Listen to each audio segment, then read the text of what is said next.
Assalamualaikum warahmatullahi wabarakatuh. Jumpa kembali di channel Ngulik Horor. Channel ini menceritakan tentang kisah-kisah misteri. Pada kesempatan kali ini saya akan membawakan kisah misteri yang ditulis oleh Etna Villa.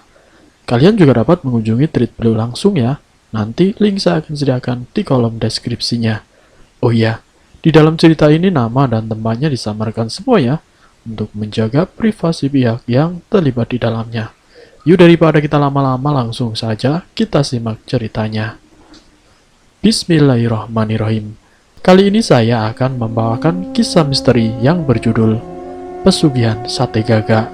Seperti apa kisahnya? Mari kita kulik ceritanya. Kali ini saya ingin menceritakan satu kejadian mistis yang bersangkutan dengan sate gagak. Sate gagak. Kalimat itu masih sangat awam di telinga masyarakat. Namun kali ini ada seorang pemuda, sebut saja namanya Putra. Putra waktu itu masih merantau di ibu kota. Dia dihubungi oleh salah satu temannya, sebut saja namanya Nanda. Nanda berpesan kepada Putra, "Seandainya nanti di Jakarta ada yang jual burung gagak, tolong belikan aku burung gagak, pakai uang kamu dulu. Nanti jika pulang dan kamu membawa burung gagak itu, uangmu akan kuganti," pinta Nanda. Putra yang mendapatkan pesan seperti itu sempat kebingungan. Burung gagak? Untuk apa burung itu? Gumam Putra. Namun karena itu pesanan dari temannya yang berada di kampung, mau tidak mau Putra pun berusaha mencari burung gagak itu di pasar hewan, sampai berkeliling di sekitar Jakarta, mencari tempat yang berjualan burung gagak. Sampai 3 hari berturut-turut, akhirnya Putra pun menemukan penjual burung gagak. Burung gagak yang dijual itu harganya kisaran 250.000 per ekornya. Namun karena itu adalah amanah dari temannya, mau tidak mau Putra harus mengeluarkan uang tabungan untuk membeli seekor burung gagak. Setelah dia dapat burung itu, dia pun tidak langsung membawa pulang ke kampungnya, tapi dirawat di kontrakannya selama beberapa hari sampai waktu libur tiba. Setiap harinya diberi makan dan minum, dirawat selayaknya milik sendiri sampai 4 hari lamanya. Dan setelah hari libur tiba, waktu itu hari Sabtu dan Minggu, Putra pun langsung menggunakan jasa ojek untuk mengantarkannya ke terminal kota. Putra pun pulang menggunakan bus antar kota. Hanya memakan waktu 3,5 jam untuk sampai di kampung halamannya. Waktu itu penumpang bus yang duduk bersebelahan dengan Putra sempat heran karena yang dibawanya ini adalah seekor burung gagak. Dengan membawa burung gagak itu, Putra pun tidak langsung ke rumahnya. Namun dia menemui Nanda untuk mengantarkan pesanannya. Lalu kemudian burung itu pun diserahkan kepada Nanda. "Burung ini memangnya untuk apa dah? Aneh sekali, beli kok burung gagak? Seperti tidak ada burung yang lain saja," tanya Putra keheranan. "Kamu tinggal ikuti saja nanti, tidak usah protes. Kamu kan ini sudah dapat burungnya. Bagaimana kalau nanti malam burung ini kita sembelih, terus kita sajikan ke salah satu tempat yang katanya di sana itu keramat, dan kita bisa mendapatkan keuntungan yang besar," ujar Nanda menjelaskan kepada Putra. "Disajikan bagaimana? Kamu tidak usah macam-macam, dan kamu tidak usah aneh-aneh. Apa kamu tidak takut kenapa-kenapa?" kata Putra yang masih keheranan. "Urusan itu nanti saja. Yang penting kita sajikan sate gagak dulu di tempat keramat itu," Nanda mengajak Putra. Putra tidak habis pikir dengan apa yang disampaikan Nanda. Kakaknya Nanda yang waktu ikut dengannya, ia mendukung keinginan Nanda untuk menyajikan sate gagak itu. Dikarenakan mitos yang beredar kalau ada salah satu tempat keramat yang dapat menghasilkan pundi-pundi uang jika menyajikan sate gagak di malam hari. "Ayolah, kamu ikut kita saja, mumpung kamu pulang kampung," Nanda pun terus memaksa Putra. Putra yang terus-menerus dirayu Nanda dan kakaknya, akhirnya pun Putra mengiyakan ajakan Nanda dan kakaknya untuk menyembelih dan menyajikan sate gagak tersebut. Sore harinya burung gagak itu disembelih dan dipotong dibuat beberapa tusuk sate. Sampai singkat ceritanya, kira-kira jam 8 malam Putra, Nanda, dan kakaknya pergi ke satu tempat yang sudah disepakati, yaitu di bawah pohon besar yang katanya itu tempat keramat. Setelah sampai, 3 tusuk sate gagak itu ditaruh di bawah pohon sembari mengucapkan kalimat-kalimat permintaan. Nanda kemudian mengucapkan hal seperti ini. "Siapapun penunggu di sini, saya minta nomor togel yang bakal keluar hari esok," ujar Nanda. Putra yang mendengar permintaan Nanda yang diucapkan dengan lantang itu sempat terkejut. "Nomor togel?" Putra yang masih mencerna apa yang dikatakan Nanda dan kakaknya Nanda. Semua ucapan itu terasa berputar-putar di otaknya. Sampai akhirnya Putra pun tersadar. "Astagfirullahaladzim, apa maksud kalian?" ujar Putra. "Shh, kamu diam saja, Put," bentak Nanda.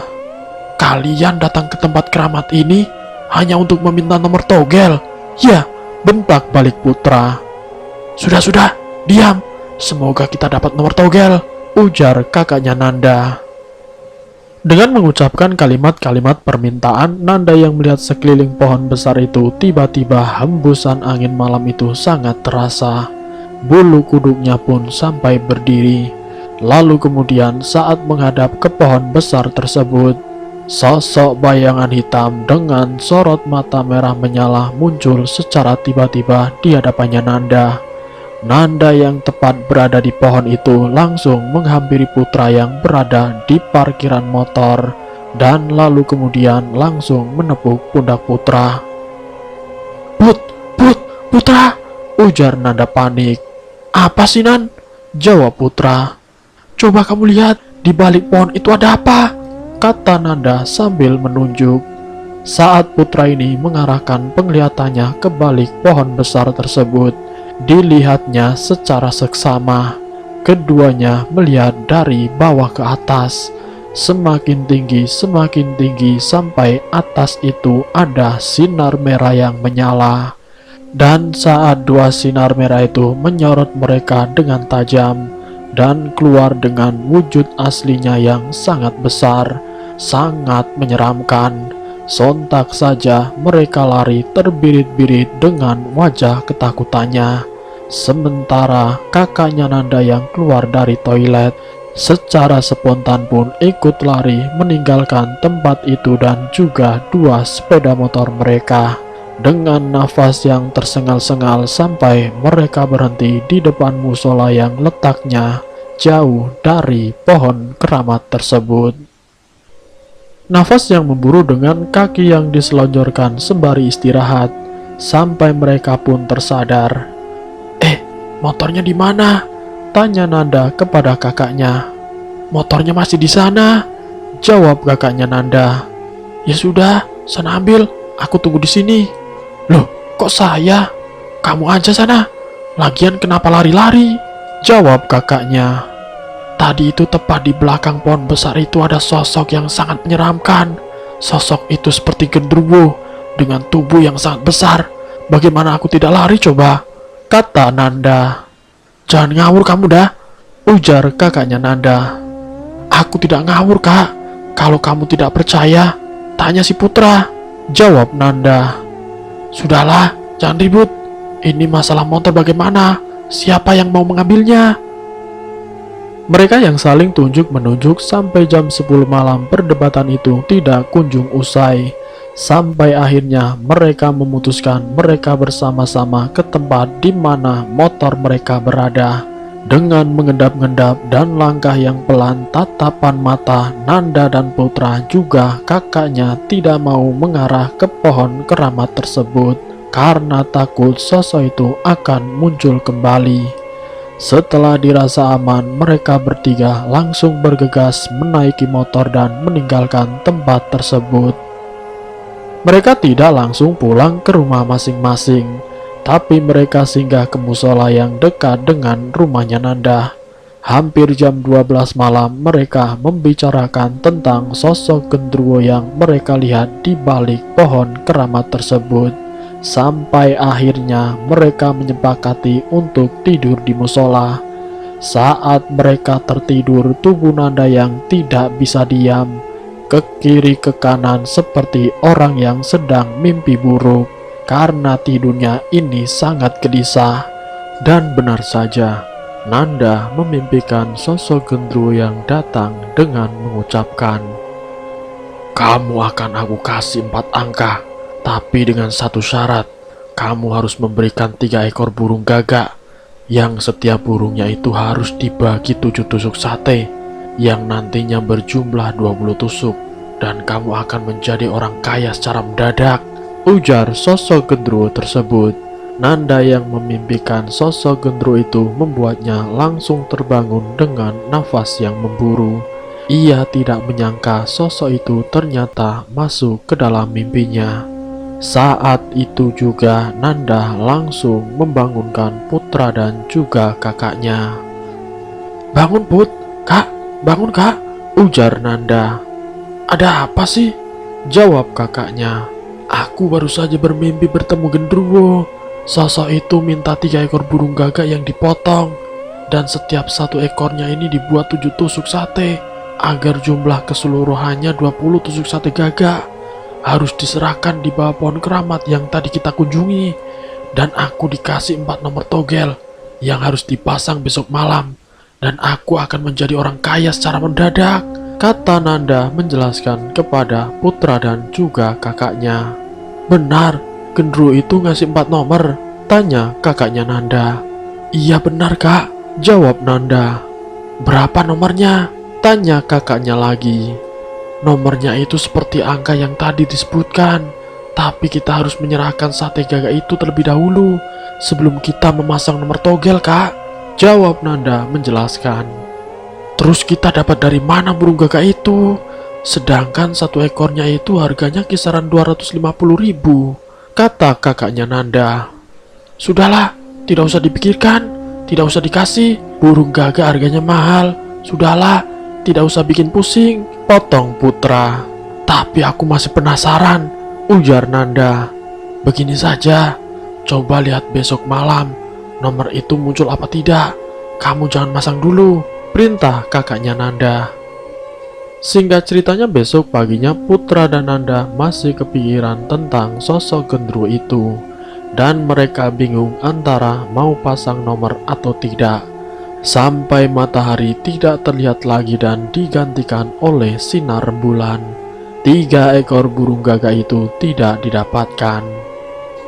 Lalu kemudian saat pukul 11 malam waktu pembukaan nomor togel, mereka mendengar kabar kalau nomor yang dikasih oleh sosok genderuwo itu benar-benar keluar 4 angka sekaligus. Mereka antara percaya dan tidak, dan juga khawatir. "Seandainya kita pasang, pasti kita akan kaya raya. Tapi bisa jadi kita mengalami musibah juga. Apa jangan-jangan kita bertiga yang akan dijadikan sate oleh sosok genderuwo itu?" ujar Nanda. "Mungkin saja kita akan dijadikan tumbal oleh genderuwo itu, karena genderuwo itu sudah mengasih kita 4 angka. Seandainya kamu tadi masang nomor togel, mungkin saja kamu kena imbasnya," tukas putra. Pikiran-pikiran buruk pun menghantui mereka. Singkat ceritanya, nomor yang tidak dibocorkan kepada siapapun keluar dengan nilai fantastis, membuat putra penasaran dan mencoba menanyakan kepada kakeknya, yang kebetulan kakeknya adalah seorang praktisi di desanya.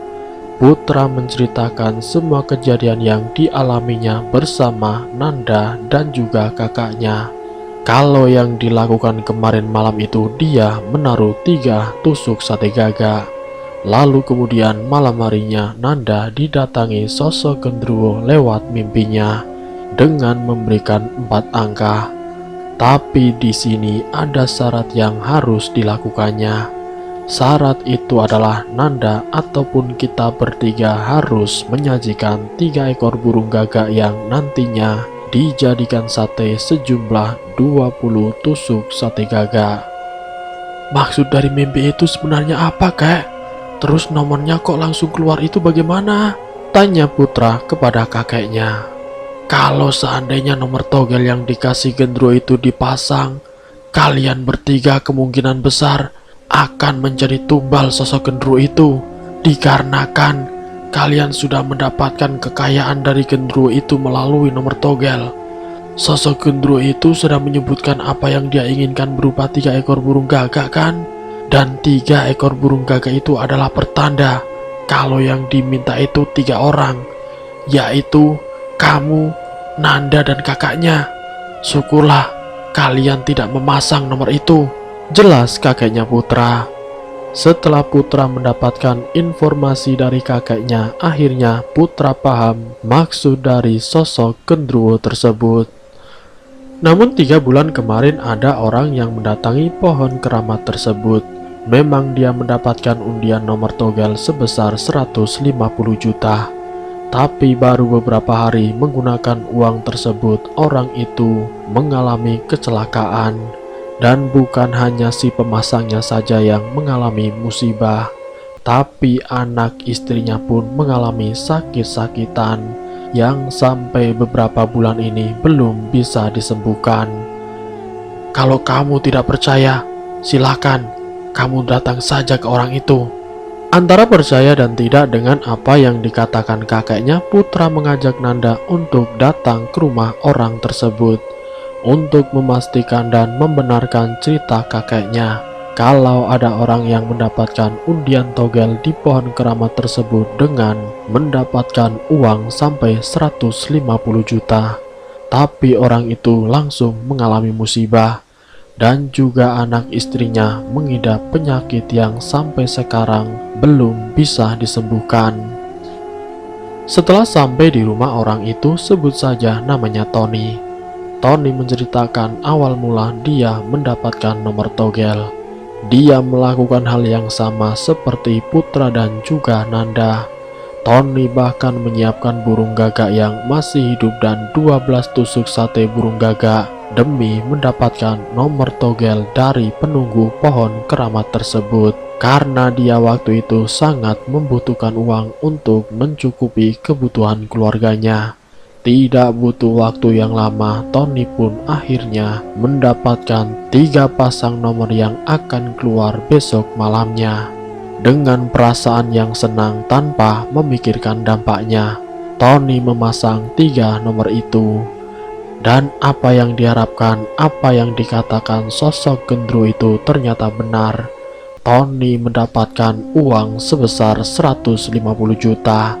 Dengan rasa bangganya, uang itu diberikan kepada anak dan juga istrinya untuk membeli kebutuhan keluarga. Namun saat Tony akan berangkat bekerja, dia mengalami kecelakaan sampai kakinya lumpuh. Dan Tony hanya bisa berbaring di atas ranjangnya, mata yang sudah sayu dengan mulut yang menganga. Untuk bicara pun harus pelan-pelan, kata demi kata. Sementara kondisi anak istrinya pun tidak jauh berbeda dengan Tony. Mereka mengalami sakit di bagian lehernya. Setiap malamnya rasa sakit di leher tidak bisa ditahan lagi. Hanya air mata yang mereka keluarkan. Untuk bicara pun mereka tidak sanggup. Sudah diperiksakan ke beberapa dokter, tapi hasilnya nihil. Sama sekali tidak ada perubahan. Tony yang melihat keadaan anak istrinya yang kesakitan, dia pun hanya bisa menangis dan menyesali perbuatannya. Sampai singkat ceritanya, Putra dan Nanda membawa kakeknya Putra ke rumahnya Tony untuk menyembuhkan penyakit yang mereka alami. Namun kakeknya Putra ini berujar, "Ya, ini akibatnya. Kalian menyajikan sate gagak dengan permintaan-permintaannya, termasuk meminta nomor. Nyawa kalian ini sudah jadi taruhan, tinggal menunggu waktu saja. Nyawa mereka akan diambil oleh sosok Gendruwo dan akan dijadikan budak bangsa mereka. Kita yang ada di sini sebaiknya berdoa, bacakan surat Yasin sebanyak-banyaknya, agar mereka tidak lagi merasakan sakitnya disiksa oleh bangsa jin, karena anak dan juga istrinya Tony sudah siap untuk disembelih. Makanya lehernya ini terasa sakit. Jelas kakeknya Putra. Putra dan Nanda dan beberapa warga yang ada di rumah Tony sangat terkejut mendengarnya. Tidak menyangka siksaan sosok genderuwo di pohon keramat itu tidak main-main.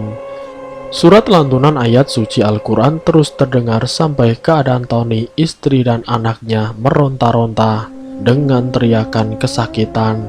Nafas mereka tersengal-sengal sampai mereka bertiga akhirnya menghembuskan nafas terakhir. Putra, Nanda, dan juga kakaknya sangat-sangat bersyukur. Mereka tidak jadi memasang nomor togel yang diberikan sosok genderuwo tersebut. Mereka yang melihat Tony dan keluarganya yang sangat kesakitan dan akhirnya meninggal dunia pun bergidik ngeri.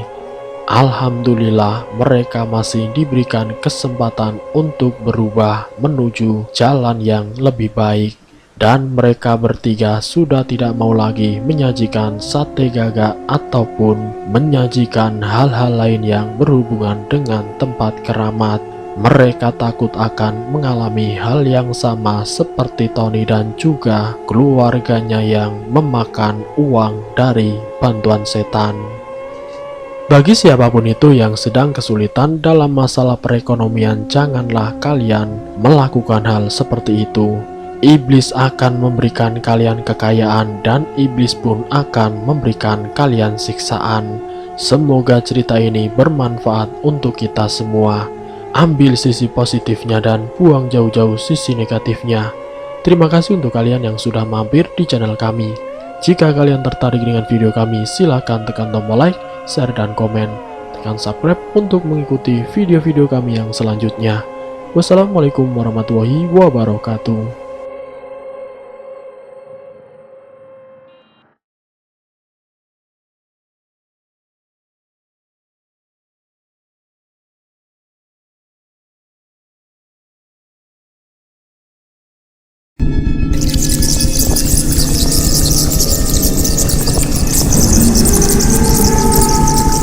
Selamat datang di channel Ngulik Horor.